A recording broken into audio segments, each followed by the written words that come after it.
Ça y est. Pourquoi je rigole? C'est parce que j'avais fait déjà une vidéo et j'ai essayé de la refaire parce que à un moment le micro il était vide et ça coupait le son. Alors, je vais essayer de faire ça encore une fois.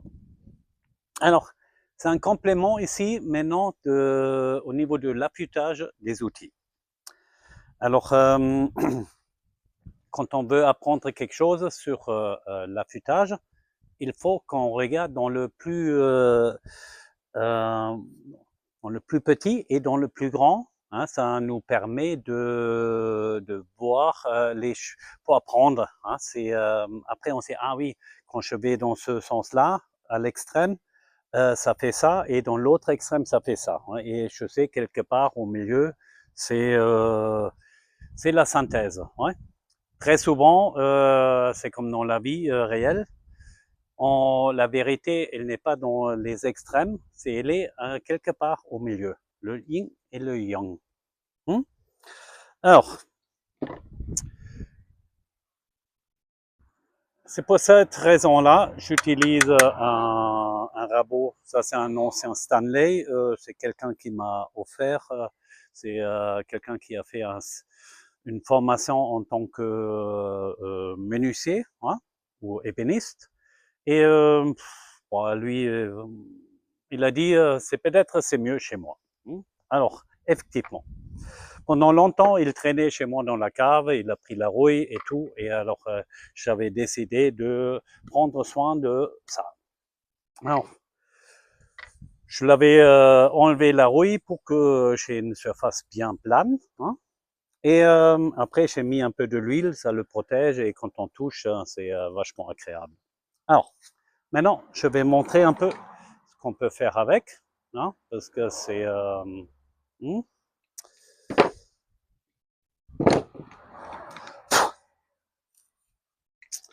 Alors,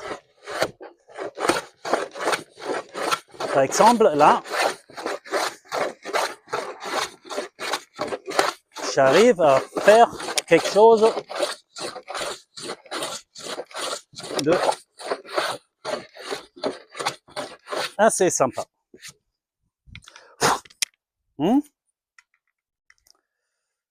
Alors, ce qu'il faut savoir, c'est le couteau. Il faut bien l'affûter, c'est la première chose.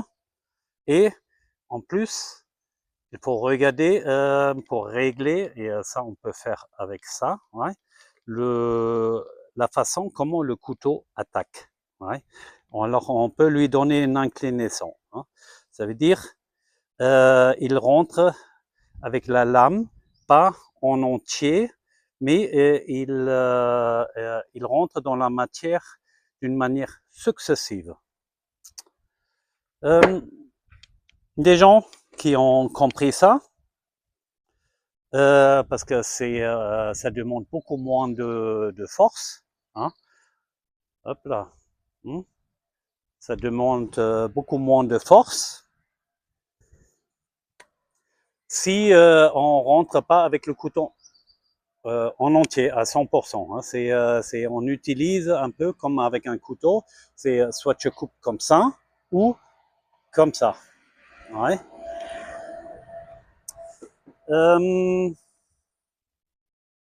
En outillage, il existe par exemple 2 rabots différents. Hein.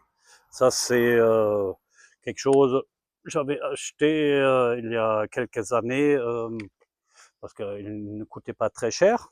Il a sa raison d'être. Je dirais pas que il n'a pas sa raison d'être. Ouais. Alors, je commence avec cela. Cela a sur le tambour 2 couteaux qu'on peut changer. Hein, et sont des lames carbure, et quand ils sont bien affûtés, ils fonctionnent bien. L'inconvénient, c'est le poids. Hein, parce que sur un chantier, quand on travaille comme ça, à main, hein, c'est un moment, ça fatigue. Hein. Alors, on a un intérêt d'avoir un rabot sur un chantier qui est léger. Festool avait compris ça et il savait développer ça c'est le EHL 65, hein, et il a un seul couteau.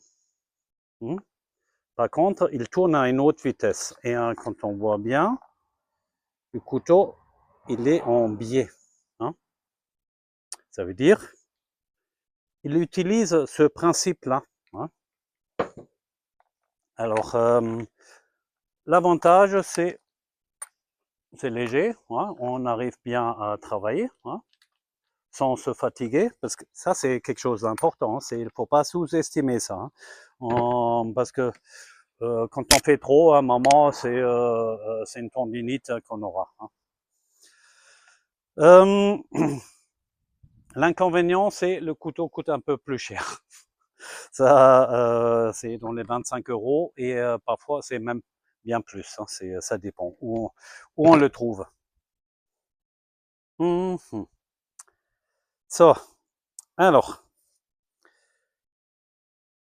au niveau de l'acier, il existe différentes qualités de l'acier. Hein, c'est le taux de carbone qui est dedans, la façon comment ça a été durci aussi. Et là, il faut trouver le bon équilibre. Hein. Une lame de carbure, par exemple, est très très dure, mais par contre, quand elle casse, elle casse. Quand on a une lame qui est bien affûtée, elle est plus souple. Et à un moment, elle ne coupe pas aussi longtemps, mais par contre, oui, par contre quoi c'est quelque chose de...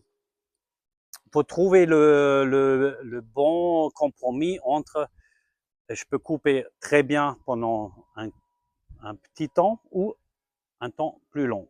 Hein. Et là, c'est un compromis. Aujourd'hui, je préfère largement de travailler avec ça. Et un ciseau à bois, par exemple, qui vient maintenant... cette série-là, on le voit déjà au niveau du manche. Hein. C'est quelque chose qui coûtait pas cher. Hein. Je crois que j'avais acheté 5 à 2 €. Je ne sais plus où, pour fouille ou quelque part. C'est pas le mast du mast, hein, mais par contre, j'ai acheté aussi déjà d'autres avec une jolie pochette, le manchon il est beau, mais c'est une mauvaise qualité de l'acier et même quand on l'affûte, moi je n'aime pas. Je préfère largement les anciennes. Hein. Ils ont une meilleure qualité de l'acier. J'avais appris ça à l'époque, c'était déjà j'étais un lycée technique. Hein, on a fait des formations au niveau de comment travailler avec une lime. Hein, par exemple, quand on a un grand morceau d'acier, ouais, et on veut le limer d'une manière bien plane, hein, il existe un moyen avec un feutre. Ouais. C'est ça que je voulais montrer. Par exemple, quand on affûte, ouais, et on fait ça la première fois, l'avantage quand elle est rouillée et on a affûté, on voit exactement là où ça a pris, et on a enlevé la matière. Maintenant, on prend ce feutre là et on le marque, hein, comme ça.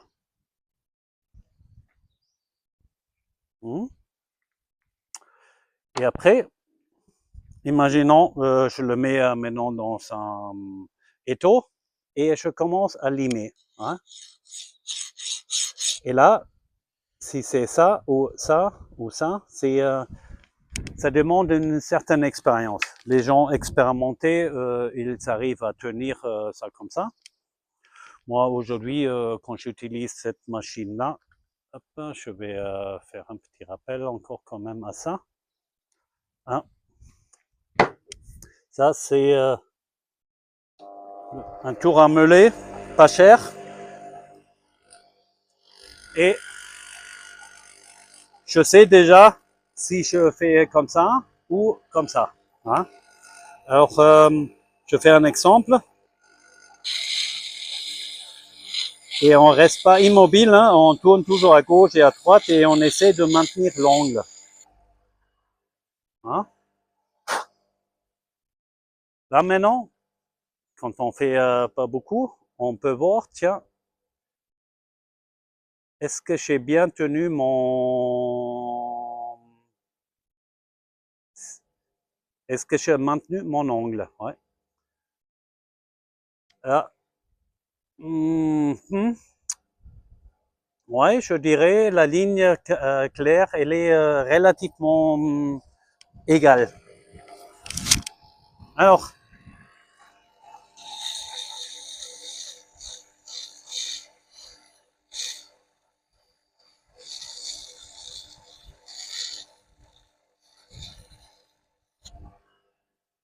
hein, très bien, quand on rate son coup, hein, comme ça on peut le montrer. Par exemple, là, on voit que j'ai limé beaucoup plus là que là. Hein.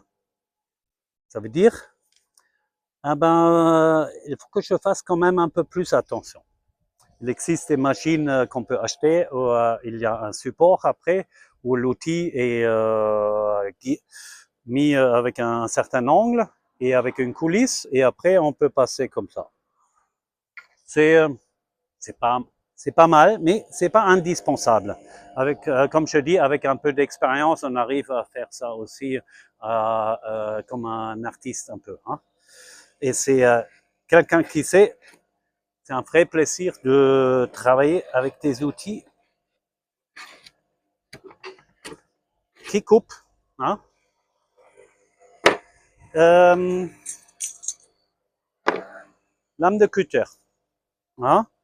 Là, c'est une gamme de lames que j'avais acheté pas cher, mais j'étais pas satisfait de la manière comment il coupe. Hein. C'est quand on est habitué à des couteaux qui coupent et quand on travaille avec ça, on est plus satisfait. Alors, ce que je fais, je prends la lame et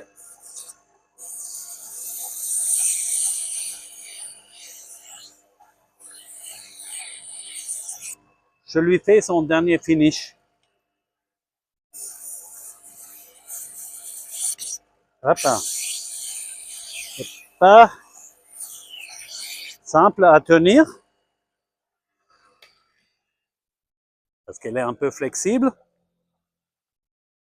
Et quand on regarde bien, tout au bout, il y a un fil de fer qui, il peut aller là ou là, hein, ça dépend. Hein. Alors, avec ça, ce qu'on connaît pour les couteaux, ouais, justement, on peut enlever ça. Ouais. Il ne faut pas appuyer très fort, hein, c'est uniquement comme ça, 2, 3 fois, on fait, et c'est le dernier finish. Après, on essaye, on le remet, et on teste, est-ce que c'est quelque chose qui a bien marché, et là, super bien, mais je pense que ça, je vais faire plusieurs fois. J'achète par exemple un pack de 10, pas trop cher, et je peux les affûter moi-même, et pourquoi pas. Le juste prix, c'est quoi? Le prix doit indiquer la qualité. Hein. Et ça, c'est important. Hein. C'est malheureusement aujourd'hui, ce n'est plus le cas. Et c'est là où le consommateur qui ne va pas aussi loin dans l'observation, ah ben, il est un peu perdu. Hein. Il se retrouve après sur un chantier, il fait son travail avec quelque chose qui ne marche pas aussi bien. Et pourtant, parfois, il a dépensé beaucoup de sous pour ça. Hein. Euh, pour les entreprises, c'est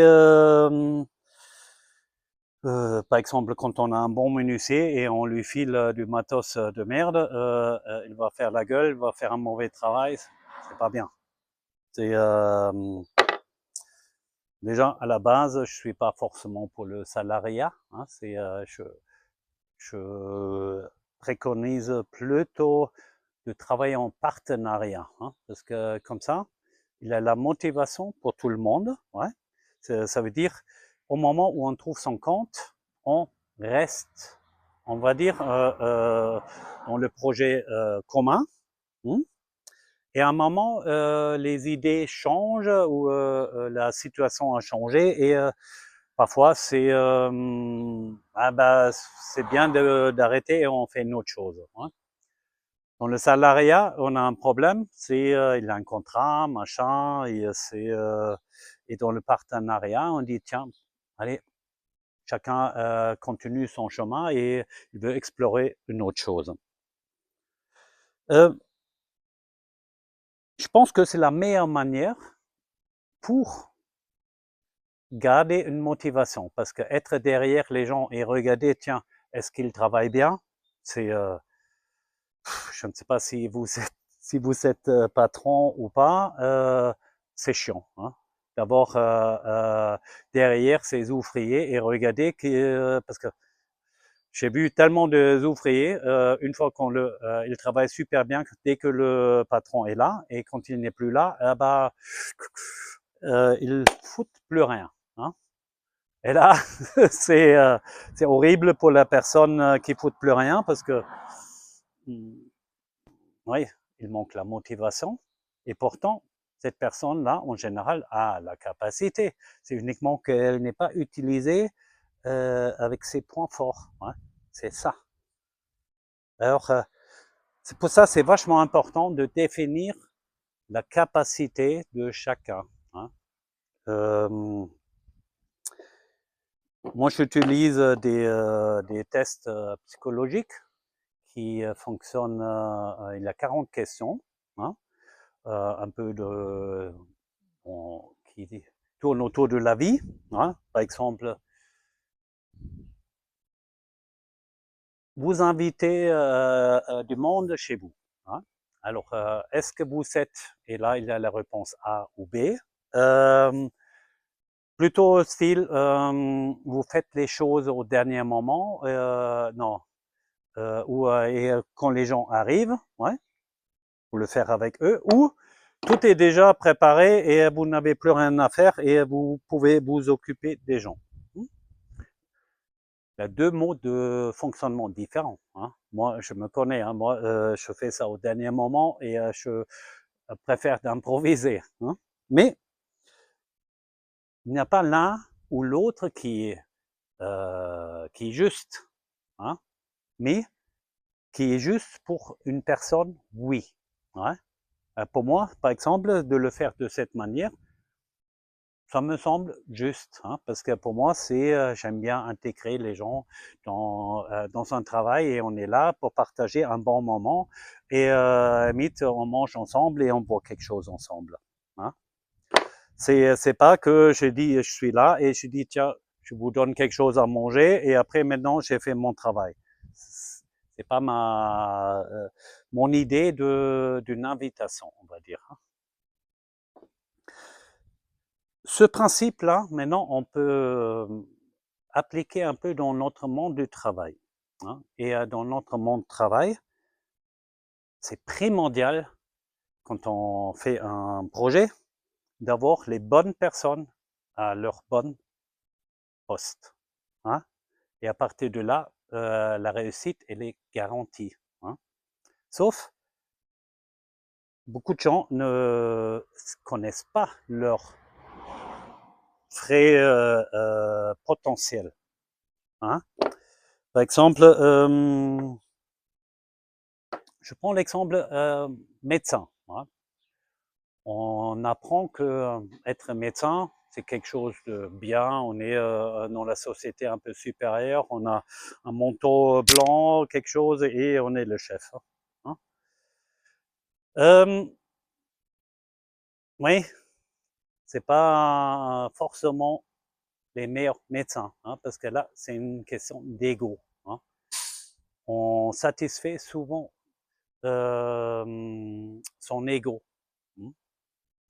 Mais il existe des médecins qui sont parfaits là-dedans, hein, qui font des recherches et regardent eux-mêmes, hein, mais de moins en moins, malheureusement, aujourd'hui. Hein. C'est pour ça le monde de la médecine, malheureusement, a été avec l'industrie pharmaceutique qui on va dire, beaucoup de pouvoir là au-dessus, qui fait que les gens ne font un mauvais choix. Hein. Ou on les oblige de faire le mauvais choix. Hein, ça, parce qu'avec l'ordre des médecins, c'est, par exemple, vous avez ça et ça en symptômes, et ça veut dire il faut traiter d'une certaine manière. Si on ne le fait pas, le patient peut porter plainte contre vous parce que vous n'avez pas appliqué la bonne méthode. Ben, je vous laisse philosopher sur cette question vous-même. Moi, mon choix là au-dessus est fait. Et je dis non.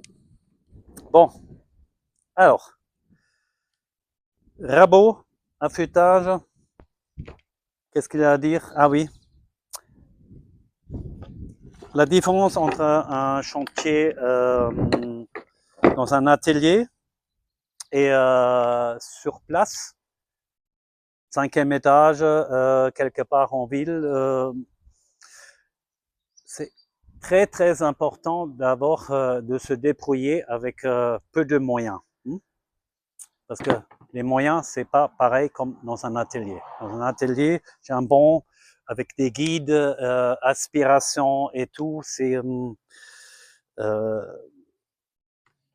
quand je travaille maintenant, je fais le montage d'un meuble, ouais, et il faut adapter contre le mur, ouais.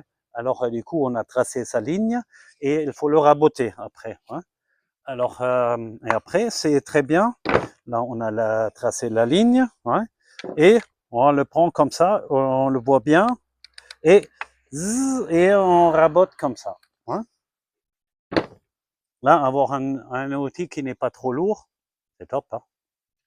Il n'y a pas de question. Hein. C'est certes un outil qui est très lourd, un grand rabot, a aussi son avantage, hein, mais pas sur le chantier. Hein. Et je crois que j'avais perfectionné un peu, parce que j'avais travaillé que sur les chantiers, surtout au centre-ville.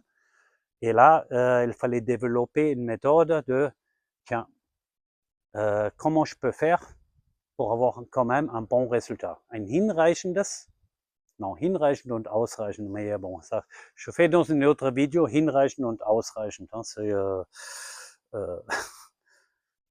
mais ce sont deux mots qui sont assez intéressants. Hein. C'est un qui m'amène vers quelque chose et après, on cherche le strict minimum pour y arriver. Hein. Là, il est 1h. Le soleil va partir bientôt là, derrière la maison, et je pense je vais terminer ma bière et je vous souhaite un bon week-end. Et profitez du soleil, ciel bleu, qu'on n'a pas tous les jours, avec tous les geoengineering. C'est malgré qu'il y a beaucoup de gens qui n'y croient pas encore, mais parce qu'on a perdu un peu le sens d'observation. Hein. Et ce qu'on observe, c'est quand même quelque chose de, on peut dire, oui, c'est comme ça. Quand on entend quelque chose dans les médias, ben, c'est pas forcément bien juste. Ça peut être juste, mais ça peut être aussi complètement faux. Et malheureusement, très souvent, c'est faux, faux, faux. Allez, un bon 10, on est quoi, le 10 mai, je crois, ouais, et à bientôt.